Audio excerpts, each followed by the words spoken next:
اي انسان طبيعي هيسمع كلمه شيطان اول حاجه تيجي في باله هي ابليس، لكن احب اقول لك ان الشيطان اللي هنتكلم عنه النهارده اخطر من ابليس ذات نفسه. الشيطان اللي هنتكلم عنه النهارده هو، او بالاحرى هي، اكيد الموقف ده حصل معاك قبل كده وانت بتذاكر. تبدا اصوات تتكلم معاك وتقول لك ساعه بتذاكر، يا عم خد بالك 5 دقايق وبعدها هكمل. ال5 دقايق دول مش هيموتوك. فتروح طبعا تسمع الكلام زي الشاطر وتقعد بدل ال5 دقايق 5 ساعات. ولما كمان تفوق وتدرك انه اغلب اليوم ضاع وباقي كام ساعة المفروض تذاكر فيهم عشان تعوض الوقت اللي لعبته طول اليوم، يظهر نفس الصوت ويقول لك ما خلاص مفيش وقت، يعني ابدأ من بكرة. ابدأ من بكرة من أول اليوم، ما تقلقش، لو بدأت من بكرة هنكسر الدنيا ونخلص المنهج 4 مرات. بس بكرة بقى كمل لعب، كمل لعب يا عم.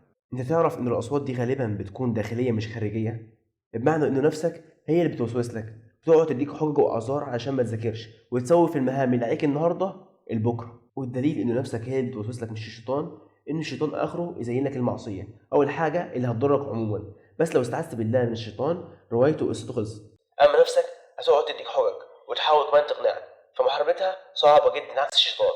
بس الحرب دي مفيش حد هيعينك فيها احسن من ربنا. دايما كرر الدعاء ده: اللهم اني اعوذ بك من شر نفسي. يا رب تغالبني فأحاربها فتحاربني،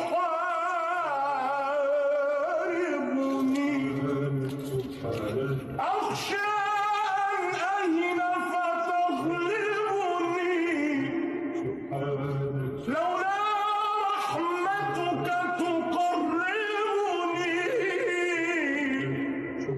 من نورك فامنح غفرانك.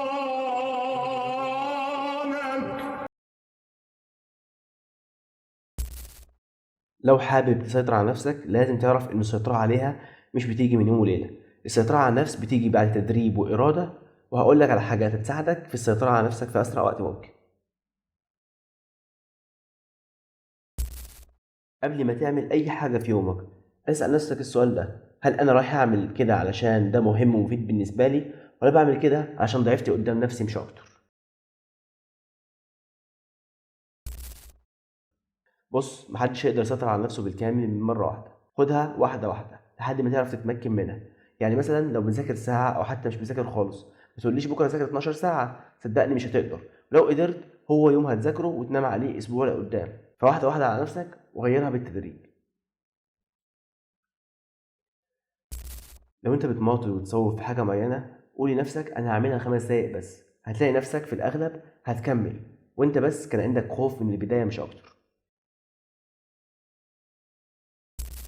وطبعا واهم من كل اللي فات ده انك تستعين بربنا. تستعين بربنا انك تدعيه وتقول دايما اللهم اني اعوذ بك من شر نفسي، وتقول برضه اللهم آتي نفسي تقواها زكيها انت خير من زكاها. وفي الختام شكرا جدا لدعمكم ليا. عمري ما كنت اتوقع اوصل العدد ده من المشتركين والمشاهدات في الفتره القياسيه دي، بجد شكرا. ربنا يوفقكم يا رب ويكرمكم. وبس كده، وبحب افكرك انه نفسك في الغالب هي سبب حزنك دلوقتي، فحاول تحكم فيها بدري بدري علشان ما تندمش.